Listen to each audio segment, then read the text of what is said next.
There's a problem with Earth's core. It's right here under our feet, but we've never actually seen it. Today, we're going to fix that. We're going to find a solution to drill all the way to the center of Earth. And then we'll see you fall right through the planet. This is going to be fun. Or not.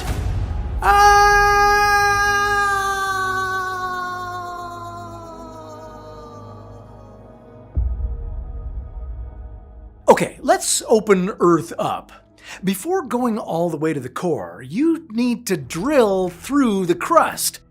Now, humans have attempted to drill through Earth's crust before, but as we went deeper and deeper, we had to shut that down and seal it off. We didn't even get that deep. Yeah, this is the Kola Super Deep Borehole. It's deeper than the Mariana Trench. It's the deepest place on Earth. Scientists started drilling it in the 1970s, and over the course of 2 decades, they went through unexpectedly extreme temperatures, deep granite oozing like hot plastic, and snapping drill bits. And in 1989, the project was shut down. The Kola Super Deep Borehole is 12.3 kilometers deep. That's 7.6 miles. It's significant, but compared to the Earth's radius of 6,378 kilometers, it's barely scratching the surface. To get all the way to the core, you have to drill a lot deeper. Specifically, you'd need to drill 6,378 kilometers deep to reach the center of the planet, and then another 6,378 kilometers if you wanted to dig a hole through the entire Earth and get out the other side. But let's start with the crust. The crust is the very top layer, and it's not very deep. Under the continents, it stretches between 40 and 70 kilometers, and it's mostly composed of lighter rocks like granite. Now, under Earth's oceans, that crust is only about 5 kilometers thick, but it's denser basalt rock. Now, choosing the right place to drill would be the first and most important step in your digging journey. If you started drilling your hole anywhere near the equator, well, you couldn't fall through it. That's because Earth's rotation would become a problem. Yeah, this is what scientists call the Coriolis effect. Even though Earth makes one full rotation every 24 hours, not everyone on the planet is moving at the same speed. It all depends on how far you are from the poles. At the equator, the surface and you are rotating eastward at about 1,600 kilometers per hour. It's 1,000 miles per hour. You could drill a straight hole at the equator, but you couldn't fall through it. Because of the Coriolis effect, you'd be slammed into the eastern wall of the tunnel almost immediately. Now, to save yourself from slamming into a wall, the tunnel would need to be a complex, mathematically precise curve. That's too much math for me. Now, at the poles, which are Earth's axes, there's barely any sideways rotation. Here, you could drill straight down. But which pole would you choose? The South Pole is on the continent of Antarctica, and the crust here is extremely thick, between 30 and 40 kilometers deep. The North Pole is right in the middle of the Arctic Ocean, and it sits directly over the Gackel Ridge. This oceanic crust is much denser than the continental crust, but it's thin. Here, tectonic plates are pulling apart so slowly that Earth's crust is less than 4 kilometers thick in some spots. So, by starting in the Arctic Ocean, you'd hit the Earth's mantle almost immediately. But you'd have to drill underwater, and that would make things difficult for you. Now, you'd also have to consider that this project would be costly. But I might just have a brilliant solution for you. Start digging here, in the Mid-Cauca Belt in Colombia. Why? Well, because this is the place where you would find gold on the way. A lot of gold. Okay, most of the gold on our planet arrived from the stars back when the asteroids slammed into Earth billions of years ago. And then, all that gold quickly sank into the core. But you don't have to drill all the way to the center to find it. Some of this precious metal is right there, close to the surface. That's because deep in the mantle, tectonic plates collide, creating massive amounts of heat and pressure. Well, this forces gold-rich fluids to move from the core to the crust through volcanic eruptions. As these fluids climb closer to the surface, they hit a point where the pressure drops so suddenly that the liquid gold flash freezes into solid rock. There are a few geological areas around the world renowned for massive gold discovery, including the Witwatersrand Basin, South Africa, the Abitibi Greenstone Belt in Canada, Carlin Trent in Nevada, USA, and Colombia's Mid-Cauca Porphyry Belt. Colombia is a geological titan, home to superdeposits like Alpala, La Colosa, Buratica, Nuevo Chirquiro, and the Marmato Mine. Together, Colombia has produced over 100 million ounces of gold this century, and it remains one of the most underdeveloped gold-producing regions on Earth. Okay, now it's your turn to drill. This ambitious drilling project would take a long time. I mean, the Kola super borehole at 12 kilometers deep took scientists 24 years to drill. So, on average, they drilled about half a kilometer per year. Now, if you found a solution to the melting equipment problem and kept drilling to the core at the same pace, it would take you 24,984 years to get to the center. If you wanted to have this hole all done today, you'd have to have started this project during the last ice age, when mammoths were walking around. And you'd have to approach every one of Earth's layers in a different way. For starters, the crust. Colombia's Mid-Cauca Belt sits on a crust that's about 45 kilometers deep, so you'd have a lot of work to do. Now, for the first few kilometers, you'd use conventional rotary drilling with diamond bits. Yeah, I mentioned this was going to be costly. That's exactly why you'd be going through the gold-rich rock first. But as you went deeper, the rock would get so hot, it would be like drilling into hot, squishy plastic. German scientists once drilled a hole 9.1 kilometers deep, and they clocked the temperature 265 degrees Celsius. That's over 500 degrees Fahrenheit. Drilling in Colombia would get even hotter. And at the very bottom, the crust could be as hot as 1,000 degrees Celsius. Yeah, any mechanical drill would become useless. You'd have to switch to millimeter wave directed energy drilling.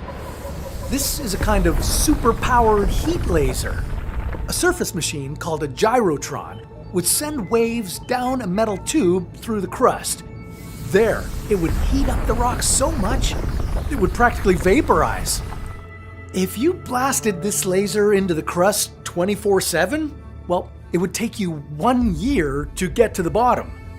The next stop is the mantle, specifically the upper mantle. The upper mantle stretches from 45 kilometers to 670 kilometers deep. It's mostly made up of rock called peridotite, but it's very, very hot, around 1,500 degrees Celsius. You'd need an extreme heat-resistant suit to go down there. And, of course, you'd keep using your laser to cut through this rock. But here's the problem. This intense temperature down here turns rock into thick peanut butter. You ever try poking a hole in peanut butter? It doesn't stay as a hole, does it? It closes. So your hole to the center of Earth would keep closing as you were beaming it. The only way around that would be to somehow crystallize the walls of your tunnel to the planet's center as you drilled. It would be a long and difficult process, and we don't even have the technology to do this right now.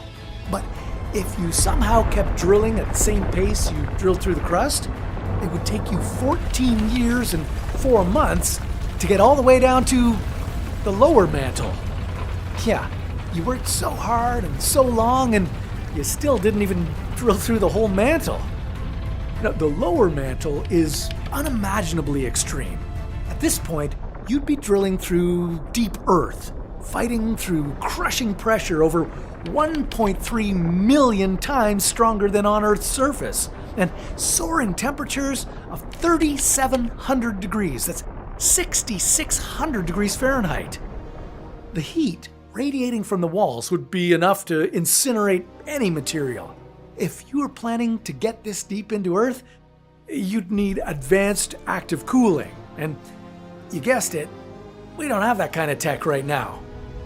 The lower mantle is very thick. It stretches from 670 kilometers to 2,890 kilometers deep. If you could even keep up with the speed you've been drilling earlier, well, it would take you more than 50 years to get through this incredibly hot and thick layer. Finally, after 66 years of non-stop drilling into the planet, you'd get to the outer core. You're not at the core yet, but you'd be close. Here, everything would change. You'd no longer be in solid rock. The outer core is an unimaginably vast, turbulent ocean of soupy liquid iron and nickel. The temperatures here are so extreme, they're in the same range as the surface of the sun. Yeah, if you thought the mantle was hot, well, the outer core is between 4,500 and 6,000 degrees Celsius. I have no idea how you could survive here. This kind of temperature and all that pressure would incinerate and crush you within milliseconds. And if you did survive, well, drilling here would be impossible. You just can't drill through a liquid. You'd have to sink a physical, indestructible pipe through the molten metal to keep your tunnel open. And you'd be sinking 2,260 kilometers of piping into a swirling liquid iron ocean. But here's the good news. Instead of mechanically pushing it down, you could just let gravity do the work. If your pipe was made of an ultra-dense material that's heavier than the surrounding liquid iron, well, it would sink under its own weight. And it would sink fast. That's because the liquid iron in the outer core has a consistency similar to water, even though it's over 10 times denser. So it wouldn't create much resistance for the pipe. It would take you a little over 5 days to push the pipe down. Now, the outer core is what generates Earth's magnetic field. Yeah, all that molten iron moves around because of extreme heat and the planet's rotation. Because this liquid metal conducts electricity, all that swirling creates a geodynamo effect. It's like a massive natural generator. It generates the electric currents that power our magnetic field. And because of all that, the magnetic forces here would be 50 times stronger than you experience at the surface. Your navigation equipment and electronics would be useless at this point. You'd be drilling blinded by Earth's magnetism. But like I said, it would take you a few days to sink through the entire outer core. And finally, you'd reach your destination. Well, almost. Earth's inner core stretches from 5,150 kilometers to 6,370 kilometers. You wouldn't be at the center of Earth yet, but you'd be close. The pressure here would be 3.6 million times higher than the pressure at sea level, and the temperatures would be hotter than the surface of the sun, up to 6,000 degrees Celsius. That's over 10,000 degrees Fahrenheit. Now, you'd think it would be another layer of metallic soup, but no, the core is dense, all because the incredible pressure is keeping it solid. You'd re-engage your laser beam. Hopefully you took that thing with you through the outer core. Now, there would only be about 1,220 kilometers between you and the center of the planet. With your laser drill, it would take you just under 28 years to get there. But finally, you'd be standing at the very source of the force keeps your feet on the ground, right at the center of the planet. But you'd feel absolutely nothing. Now, we think of gravity as a downward force, but down just means toward the center of mass. As you drill toward the core, more and more of Earth's mass would actually be above you. Once you were in the center of Earth, inside a solid sphere, the mass of the planet above your head would cancel itself out. The gravity from the bits of Earth to your left would be canceled out by the bits of Earth to your right, and the stuff above you would pull you up just enough to negate some of the pull from the core below. By the time you reach the exact center, you'd be in the middle of a global tug-of-war where every side is perfectly matched. You would just drift in the middle of it, just like an astronaut on the International Space Station. Every atom of the Earth would be pulling on you, but because they'd be pulling in every possible direction at once, the net force would be zero.